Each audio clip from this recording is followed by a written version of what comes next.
Hello दोस्तों, खैर मकदम है आपका अपने ही YouTube channel A to Z info पर। दोस्तों, जैसा कि आप लोगों को पता होगा कि मैंने एक उर्दू अनुवादक क्वेश्चन सीरीज़ वाइज एक सेशन स्टार्ट किया है, जो कि स्पेशल उर्दू अनुवादक, राजभाषा या फिर सहायक उर्दू अनुवादक के जो भी बच्चे परीक्षार्थी हैं, उम्मीदवार हैं, उनके लिए काफ़ी बेनिफिशियल लाभदायक है। तो वो ज़रूर इन वीडियोस को देखें। इससे पहले मेरे 20 पार्ट्स हो चुके हैं, जिसमें आपके उर्दू कवायद, ट्रांसलेशन, हिंदी, उर्दू, इंग्लिश और जीके के क्वेश्चन सारे करा दिए गए हैं।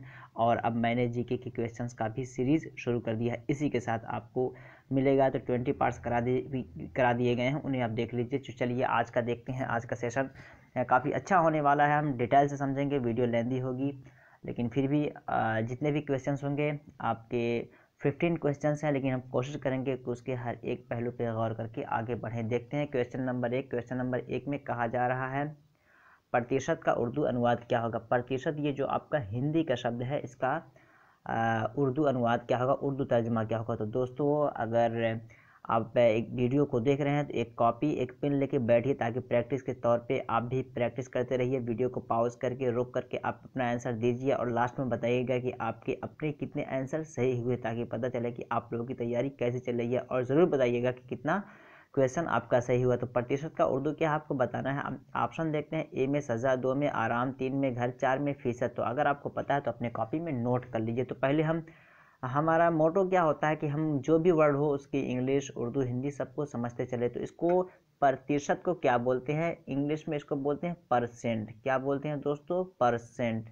इसको हम बोलते हैं परसेंट, आपका इंग्लिश में इसको बोलते हैं, और उर्दू में इसको बोलते हैं फीसद। क्या बोलते हैं दोस्तों, उर्दू में इसको हम बोलते हैं फीसद। तो ऑप्शन 4 इसका बिल्कुल राइट हो जाएगा कि प्रतिशत का उर्दू अनुवाद होगा फीसद, और इसको इंग्लिश में बोलते हैं परसेंट। नेक्स्ट देखते हैं सवाल नंबर 2। सवाल नंबर 2 में पूछा जा रहा है कि अथर का हिंदी तर्जमा क्या होगा। अथर का हिंदी तर्जमा क्या होगा। आपके ऑप्शंस, ए में किताब, 2 में पढ़ना, 3 में लेखक, 4 में समाचार। अगर आपको इसका आंसर पता है कि अथर का हिंदी तर्जमा क्या होता है, तो आप अपने आंसर कॉपी में इसे नोट कर लीजिए। अथर का हिंदी तर्जमा क्या होता है। तो हम इसको अथर का हिंदी तर्जमा, तब तक आप सोचिए, मैं इसकी इंग्लिश इसका उर्दू बता दे रहा हूँ कि अथर किसे कहते हैं। अथर कहते हैं उर्दू में दोस्तों मुसन्निफ को। किसे कहते हैं, मुसन्निफ को हम कहते हैं अथर कहते हैं, या फिर मुअल्लिफ को भी है, इसको हम कहते हैं मुअल्लिफ भी कहते हैं। क्या कहते हैं दोस्तों, मुसन्निफ ज़्यादा मुस्तअमल है, मुअल्लिफ को भी हम अथर कहते हैं। और इसको हिंदी में बोलते हैं आपका लेखक। क्या बोलते हैं दोस्तों, लेखक। जो राइटर होता है उसे हम अथर बोलते हैं, लेखक बोलते हैं, उर्दू में उसे मुसन्निफ बोलते हैं। तो इन अल्फाजों को आप जहन नशीन कर लीजिए, अपने नोटबुक में नोट कर लीजिए, ताकि रिवीजन के वक्त आपके लिए आसानी हो। और तर्जमे में, ट्रांसलेशन में कहीं भी अगर इस तरह का वर्ड दिख रहा है, अथर का वर्ड दिख रहा है, या आपसे लेखक का पूछा जाए या फिर मुसन्निफ का पूछा जाए, तो आप उसे आसानी से अपने जुमले में इस्तेमाल कर सकते हैं। मैं सिर्फ यहाँ पे आपको वर्ड्स वोकैबुलरी मजबूत करा रहा हूँ, ताकि ट्रांसलेशन में आपको आसानी हो। आप ट्रांसलेशन के लिए आप ले सकते हैं एग्जाम्पल कि कैसे आप इस्तेमाल करेंगे। तो कह सकते हैं कि जैसे कि आपको वहाँ पे एक जुमला दे दे कि मैंने मुसन्निफ को या लेखक को अच्छे तरह से लिखते हुए देखा, तो इसकी इंग्लिश क्या बनेगी। अब लेखक आ गया, तो अगर आपको नहीं पता है तो क्या बनेगी। अगर उर्दू में ट्रांसलेट करना है कि मैं मुसन्निफ को अच्छी तरह तहरीर करते हुए, तहरीर फरमाते हुए देखा, आपका ये उर्दू हो जाएगा। लेकिन इंग्लिश में इसका ट्रांसलेशन क्या होगा, I saw the author writing in the well way, कि मैं लेखक को अच्छी तरह लिखते हुए देखा। तो इस तरह आपका वहाँ पे इस्तेमाल हो जाएगा। और लंबा सा जो पैसेज होता है, उसमें आपका पैसेज को ट्रांसलेट आप कब करेंगे, जबकि आपको जुमले को सही तरीके से पैटर्नाइज करना आएगा। तो इसी वजह से हम वर्ड्स पे ध्यान देते हैं कि वर्ड्स अगर आपके पास हो जाएंगे तो आप आसानी से ट्रांसलेशन कर लेंगे। नेक्स्ट देखते हैं सवाल नंबर 3। तो सवाल नंबर 2 का ऑप्शन 2 बिल्कुल इसका, ऑप्शन 3 बिल्कुल इसका राइट हो जाएगा। नेक्स्ट देखते हैं सवाल नंबर 3। सवाल नंबर 3 में कहा जा रहा है, what is the mean of objection into Hindi. ये ऑब्जेक्शन इंग्लिश का वर्ड है, इसका हिंदी क्या होगा आपको ये बताना है। तो ऑब्जेक्शन, मैं थोड़ा सा डाउट आपको क्लियर कर दूं, ऑब्जेक्शन ये आपका ओ ऑब्जेक्शन नहीं है, OBJECTI, ताकि आपका दिमाग यहाँ कहीं ना भटके। तो ऑब्जेक्शन ये ऐतराज़ के माने में होता है, ये आपका ऐतराज़ के माने में ये लिया जाता है। ये वाला आपका नहीं है, बल्कि ये आपका ए से स्टार्ट है। और उसके बाद पूरा स्पेलिंग एज इट इज़ है, लेकिन इसमें ए से स्टार्ट है और वो आपका ऑब्जेक्शन ओ से स्टार्ट है। तो ऑब्जेक्शन का हिंदी क्या होगा आपको ये बताना है। तो ऑप्शन देखते हैं इसमें, एक में दुर्दशा, दो में कष्ट, तीन में समय, चार में प्राप्त। तो इसको क्या कहते हैं, अगर आपको पता है तो इसका आंसर अपने कॉपी में नोट कर लीजिए। तो दोस्तों ऑब्जेक्शन का हिंदी जो होता है वो, हिंदी से पहले हम इसका उर्दू देख ले रहे हैं। इसको बोलते हैं उर्दू में तहक़ीर। क्या बोलते हैं दोस्तों, तहक़ीर। ये तहक़ीर, या फिर इसको और आसान करके समझ जाता है हिकारत की नज़र से, या फिर इसको बोलते हैं तज़लील भी। तज़लील, तज़लील, तहक़ीर या हिकारत के नज़र से, इसे आप नोट ही कर लीजिए अपने कॉपी में इंग्लिश, उर्दू और हिंदी के साथ। और इसको हिंदी में बोलते हैं दुर्दशा। क्या बोलते हैं, दुर्दशा। तो अब पता चल गया। अब कन्फ्यूजिंग वर्ड अगर आपको इस तरह ऑब्जेक्शन या ऑब्जेक्शन का वर्ड आएगा तो आप उसके दरमियान फ़र्क बयान कर सकते हैं। और इसको आपका जो ऑब्जेक्शन है इसको हिंदी में बोलते हैं आपत्ति। क्या बोलते हैं दोस्तों, आपत्ति बोलते हैं हिंदी में। ऑब्जेक्शन का ओ के साथ जो लिखते हैं, और उर्दू में उसको बोलते हैं एतराज़। नेक्स्ट देखते हैं सवाल नंबर 4। सवाल नंबर 4 में कहा जा रहा है बेईमान में साबिक क्या है, यानी साबिका क्या है। लफ्ज़ साबिक के बारे में पूछा जा रहा है कि लफ्ज़ बेईमान में साबिक क्या है। आपके ऑप्शन एक में है बे है, दो में ईमान, चार में बेईमान, तीन में बेईमान और चार में लफ्ज़ मान। तो इसमें कौन सा करेक्ट ऑप्शन होगा आपको ये बताना है। अगर आपको पता है तो अपना आंसर अपने कॉपी में टिक कर लीजिए। तो बेईमान को इंग्लिश में क्या कहते हैं, डिसहॉनेस्ट। क्या बोलते हैं दोस्तों, डिसहॉनेस्ट। डिसहॉनेस्ट, हॉनेस्ट ईमानदार, डिसहॉनेस्ट बोलते हैं बेईमान को। तो ये आपका हो जाएगा डिसहॉनेस्ट आपका इंग्लिश में। और इसमें जो पूछा जा रहा है साबिक, वो साबिक क्या है। तो साबिक और लाहिक के हवाले से मेरे बहुत सारे वीडियोस पड़े हुए हैं। डिस्क्रिप्शन बॉक्स में मैंने लिंक दे दिया है उर्दू अनुवादक MCQs के नाम से। वहां आप जाकर उन सारे वीडियोस को देखिए, आपके सारे डाउट्स क्लियर हो जाए। और अगर पहली बार आप मेरे चैनल पे आए हैं तो चैनल को सब्सक्राइब कर लीजिए। आपको बगल में बेल आइकॉन घंटा दिख रहा होगा, उसे आप दबा दीजिए, ताकि उर्दू के हवाले से जो भी वीडियो मैं अपलोड करूँ या इन्फॉर्मेशन कुछ दूँ तो उसका नोटिफिकेशन, उसकी खबर आपको सबसे पहले पहुँच जाए। और डिस्क्रिप्शन बॉक्स में मैंने टेलीग्राम, व्हाट्सएप ग्रुप का लिंक दिया है, वहाँ से जाके आप मेरे साथ ज्वाइन हो सकते हैं, ताकि उर्दू के हवाले से हम कम्युनिकेशन कर सकें और तैयारी को बेहतर बना सकें। तो चलिए, बेईमान साबिक कहते हैं कि जो पहले हो, बोलते हैं साबिक वज़ीर आज़म, साबिक वज़ीर आला, यानी इससे पहले प्री के माने होता है, प्री या फॉर। इसको इंग्लिश में बोलते हैं for prime minister, for CM, for PM। तो ये फॉर जो होता है प्री के माने में इस्तेमाल होता है इंग्लिश में, यानी पहले। तो लफ्ज़ पहले जो है वो आपका कौन सा है, बे है। तो ये बे क्या हो जाएगा आपका, साबिक हो जाएगा। बेईमान में लफ्ज़ बे साबिक। तो ऑप्शन 1 इसका बिल्कुल करेक्ट हो जाएगा। साबिक जो हो वो पहले लगाते हैं, और लाहिक जो हो, लाहिक को अभी हम समझते हैं आगे चल के। सवाल उसको हमने दाखिल किया है। सवाल नंबर 5 देखते हैं, तालीम याफ्ता में लाहिक क्या है। लफ्ज़ तालीम याफ्ता में लाहिक क्या है। साबिक और लाहिक को हमने तफसील से अपने प्रीवियस वीडियोस में समझ लिया है, वहाँ से अगर आप समझेंगे तो काफ़ी फ़ायदा होगा। वीडियोस को देखिए, आपकी तैयारी अच्छी होगी। फिर भी यहाँ देख लेते हैं, तालीम याफ्ता में लफ्ज़ लाहिक क्या है। आपके ऑप्शन ए में तालीम, दो में याफ्ता, तीन में तालीम याफ्ता, चार में इल्म। अगर आपको पता है इसका आंसर तो अपने कॉपी में इसका आंसर आप टिक कर लीजिए। तालीम याफ्ता में यानी लास्ट में जो लफ्ज़ ज़ायद किया जाए उसे हम कहते हैं लाहिक, यानी बाद में आने वाला। तो बाद में आने वाला क्या है, तालीम तो पहले, याफ्ता क्या है बाद में। तो यहाँ पे लफ्ज़ याफ्ता ये आपका लाहिक हो जाएगा। तालीम याफ्ता को इंग्लिश में क्या बोलते हैं, उसको हिंदी में बोलेंगे शिक्षित। शिक्षित क्या बोलेंगे दोस्तों, इसको हिंदी में बोलेंगे शिक्षित, और इसको इंग्लिश में आपका बोलेंगे एजुकेटेड। क्या बोलेंगे, इंग्लिश में बोलेंगे इसको एजुकेटेड, EDUCATED,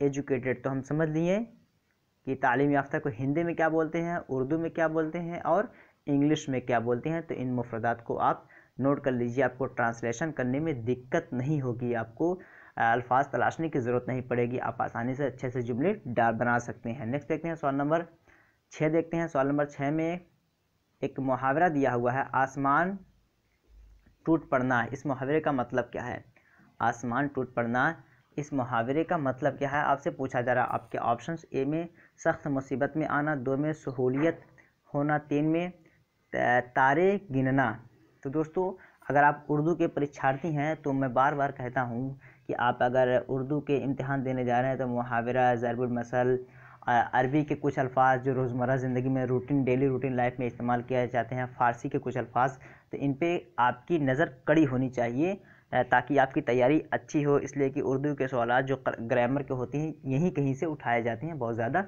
दूर जाके नहीं, लेकिन हम उसको नज़रअंदाज करके चलते हैं जिसकी वजह से हमें दुश्वारियों का सामना करना पड़ता है। तो आप इन पोर्शंस को अच्छी तरह देख लीजिए। यहाँ देख रहे हैं कि एक मुहावरा दिया हुआ है, आसमान टूट पड़ना। इस मुहावरे का मतलब क्या है? तो इस मुहावरे का मतलब है दोस्तों सख्त मुसीबत आना।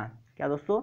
सख्त मुसीबत आना। तो ऑप्शन 1 इसका बिल्कुल सही हो जाएगा कि सख्त मुसीबत आना ये आपका आसमान टूट पड़ने मुहावरे का एकदम बिल्कुल सही तर्जुमा हो जाएगा। सवाल नंबर 7 देखते हैं। राई का पर्वत होना। राई का पर्वत होना इस ज़रबुल मसल का मतलब क्या है? राई का पर्वत होना एक ज़रबुल मसल है, इसका मतलब आपको बताना है। आपके ऑप्शन ए में बात बढ़ गई, 2 में पहाड़ की ऊंचाई, 3 में आसमान बातें करना यानी आसमान से बातें करना।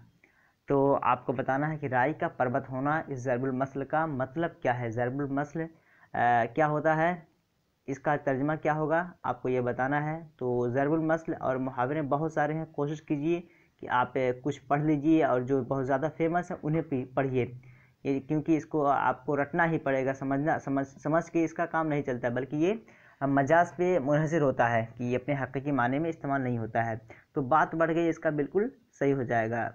राई का पर्वत होना, बात बढ़ गई, इसका बिल्कुल सही हो जाएगा। चूँकि राई कहते हैं सीड ऑफ मस्टर्ड यानी सरसों का जो बीज होता है उसे हम कहते हैं राई। राई। अब पर्वत कहते हैं पहाड़। तो राई का दाना और पर्वत से अगर कंपैरिजन किया जाए तो क्या हुआ, यानी छोटे को बड़े से मिसाल देना। इस तरह थोड़ा सा आप अगर ट्रिक लगाएंगे तो काम चल सकता है। बात बढ़ गई तो इस तरह थोड़ा सा लगाएंगे, अदरवाइज फिर आपको कंप्रहेंसिव वे में इसे आपको याद ही करना पड़ेगा। नेक्स्ट देखते हैं सवाल नंबर 8। सवाल नंबर 8 में क्या कहा जा रहा है, सम्मान का विलोम शब्द क्या होगा। सम्मान का विलोम शब्द क्या होगा। आपके ऑप्शन ए में अपमान, 2 में आदर्श, 3 में विरोध, 4 में चिंता। तो इसका अगर आपको पता है कि सम्मान का विलोम शब्द क्या होगा, सम्मान को मैं बता दूं कि रिस्पेक्ट कहते हैं इंग्लिश में।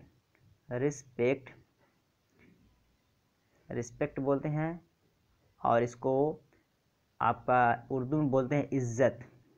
ताज़ीम करना कह लीजिए, ताज़ीम के माने में भी इस्तेमाल होता है। ताज़ीम के माने में भी इस्तेमाल होता है। और इसका विलोम क्या होगा, विलोम बमाना मुतज़ाद या एंटोनिम या फिर अपोजिट वर्ड बताना। सम्मान इज़्ज़त करना, और इसका विलोम आपका होगा अपमान, बेइज्जत करना, इंसल्ट करना। आदर्श, सम्मान और आदर्श दोनों एक तरह के, दोनों मुतरादिफ हैं। विरोध, अपोज करना। विरोध क्या करना, अपोज करना, मुखालफत करना। विरोध को बोलते हैं मुखालफत करना। हम बोले हैं कि मतलब हम कोशिश ये करेंगे कि सवालात के अंदर जितने अल्फाज आएंगे, चाहे वो ऑप्शंस के हो या फिर क्वेश्चन के अंदर के हों, उन्हें भी हम समझते जाएंगे, क्योंकि हमें जो क्वेश्चंस के जो अल्फाज होते हैं उस पर हमें कमांड हासिल करना है, ताकि वहाँ पे जो क्वेश्चंस हों उनसे हम अपने क्या नाम है आंसर्स को आसानी से निकाल सकें। तो फ़िलहाल यहीं पे सम्मान का विलोम शब्द क्या होगा, तो ये आपका बिल्कुल अपमान इसका करेक्ट हो जाएगा। नेक्स्ट देखते हैं सवाल नंबर 9। सवाल नंबर 9 में क्या कहा जा रहा है, आवश्यक का उर्दू अनुवाद क्या होगा। एक लफ्ज़ है या एक शब्द है हिंदी में आवश्यक, तो इसका उर्दू अनुवाद क्या होगा, आपको ये बताना है। ऑप्शन ए में बनाना है, 2 में साख्त है, 3 में ज़रूरी है, 4 में अच्छा। आवश्यक का उर्दू अनुवाद क्या होगा, इसको हम पहले इंग्लिश समझ ले रहे हैं, तब तक आप अपना आंसर चूज़ कर सकते हैं, सिलेक्ट कर सकते हैं। कि इसको इंग्लिश में बोलते हैं पॉसिबिलिटी। क्या बोलते हैं दोस्तों, पॉसिबिलिटी। POSSIBILITY, possibility. ये पॉसिबिलिटी जो होता है, सॉरी पॉसिबिलिटी नहीं, आपका इसको नेसेसरी बोलते हैं। नेसेसरी इसको बोलते हैं, नेसेसरी, NECESSARY।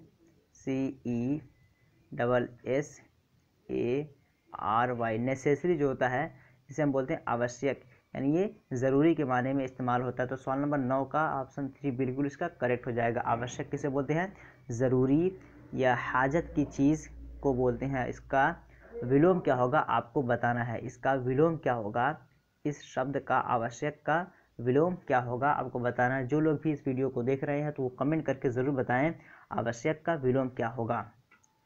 नेक्स्ट देखते हैं सवाल नंबर 10। सवाल नंबर 10 में क्या कहा जा रहा है, what is the mean of suitable into Hindi. लफ्ज़ सूटेबल इंग्लिश का एक वर्ड है, इसका हिंदी क्या होता है आपको बताना है। सूटेबल का हिंदी क्या होगा आपको बताना है। आपके ऑप्शन ए में उचित, 2 में विलोम, 4 में प्रयास, 3 में प्रयास और 4 में प्रारंभ। तो सूटेबल का हिंदी क्या है, पहले इसको हम इसकी उर्दू समझ ले रहे हैं, तब तक आप अपना आंसर टिक कर सकते हैं। सूटेबल को उर्दू में बोलते हैं मुनासिब। क्या बोलते हैं दोस्तों, मुनासिब, या फिर मुआफिक भी बोला जाता है इसको, मुआफिक बोलते हैं। Your suggestion is suitable for the work, कि आप जो मशवरा दे रहे हैं ये मुआफिक है काम के लिए। तो मुआफिक और मुनासिब दोनों के लिए ये इस्तेमाल किया जाता है। तो सूटेबल का हिंदी जो होता है वो आपका होगा उचित। सूटेबल का हिंदी आपका उचित, बिल्कुल इसका सही ऑप्शन हो जाएगा। सवाल नंबर 11 देखते हैं।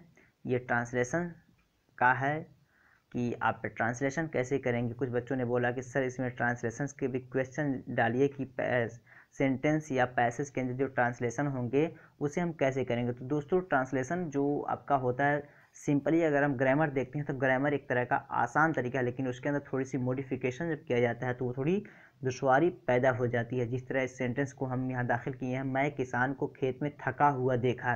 तो लफ्ज़ थका हुआ आप इसको कैसे ट्रांसलेट करेंगे, ये हम थोड़ा यहाँ समझने की कोशिश करेंगे। और फर्दर आप भी बुक्स से तैयारी कीजिएगा, इसलिए कि पूरी ग्रामर यहाँ पे कराना मुमकिन नहीं है। एक इंडिकेशन आपको दिया जा सकता है। तो हम 2 एग्जाम्पल लाए यहाँ पे, ज़्यादा नहीं, और इस एग्जाम्पल से आपको कुछ ज़्यादा फ़ायदा नहीं होगा, बट आपको इंडिकेशन मिल जाएगा। ऑप्शन 1 देखते हैं, I saw the farmer tired in the field. Second है I see the farmer tired in the field. तो ये बहुत ही कह सकते हैं कि बदीही फ़र्क है, ये कि कॉमन डिफरेंस दोनों में, आप इसे आसानी से समझ सकते हैं। थका हुआ चूँकि ये माजी का जुमला है, आपका पास्ट का सेंटेंस है, पास्ट इंडेफिनिट, तो ये सी जो है ये तो आपका कट जाएगा, इसलिए कि ये प्रेजेंट इंडेफिनिट का है। तो फर्स्ट वाला जो है इसका बिल्कुल करेक्ट हो जाएगा। क्या है, फर्स्ट वाला सेंटेंस बिल्कुल इसका करेक्ट हो जाएगा। इसमें फर्स्ट फॉर्म नहीं बल्कि सेकेंड फॉर्म होना चाहिए। तो सा जो है ये वर्ब का सेकेंड फॉर्म है, पास्ट इंडेफिनिट में वर्ब का सेकेंड फॉर्म यूज़ किया जाता है। तो आई saw the farmer tired in the field, कि मैं किसान को खेत में थका हुआ देखा, ये बिल्कुल इसका सही तर्जमा हो जाएगा। और आपको भी ऐसे ही तर्जमा करना है वहाँ पे कि वर्ब का ख्याल रखना है, और जिस तरह का वहाँ पे आपको सेंस दिखे उसी के मुवाफिक आपको तर्जमा करना है वहाँ पे। नेक्स्ट देखते हैं सवाल नंबर 12, हर कोई बराबरी का हकदार है, यानी हर इंसान बराबर, जिस तरह हिंदुस्तान में हर किसी को इक्वलिटी दी गई उसी तरह उसको हर चीज़ में बराबरी का हक दिया जाए। इसका मतलब ये होता है, जुमला देखते हैं क्या है, हर कोई बराबरी का हकदार है। इसकी अंग्रेज़ी बनानी है आपको, अंग्रेज़ी आप कैसे बनाइएगा ये भी यहाँ पे मैं थोड़ा सा माइनर डिफरेंस के साथ दिया हूँ। देखते हैं ऑप्शंस क्या है, the man has the right equality, और सेकंड क्या है, everyone has the right of equality. इन दोनों में फ्लुएंसी क्या है, या इन दोनों में माइनर फ़र्क क्या है। देखा जाए तो सेंसिटिव दोनों बात समझ में आ जाएगी आपको कि माना वही निकल रहा है, लेकिन ग्रामेटिकल व्यू से देखते हैं तो करेक्ट क्या होगा वो देखते हैं। तो इसमें पहले में डिफरेंस क्या देखते हैं, द मैन हैज़, चूँकि एवरीवन पूछा, एवरीवन कह रहा है ना, हर कोई, इसमें इसकी इंग्लिश क्या होती है, हर कोई का मतलब एवरीवन।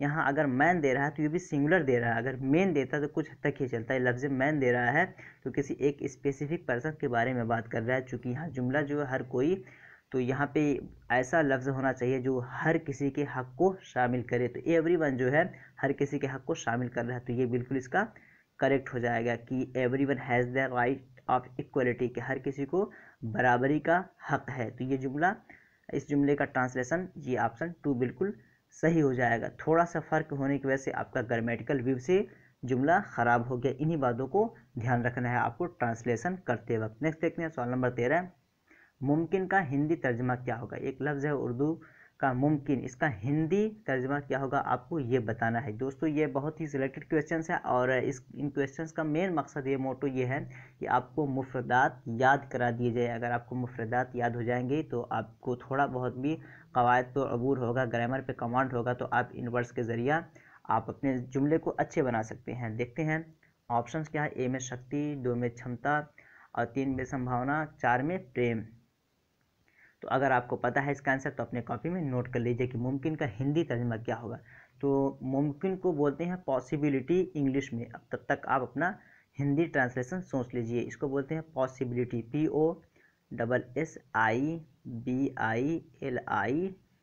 POSSIBILITY, possibility. पॉसिबिलिटी क्या होता है आपका? ये पॉसिबिलिटी जो होता है इसको बोलते हैं उर्दू में मुमकिन, और हिंदी में इसको बोलते हैं संभावना। क्या बोलते हैं दोस्तों?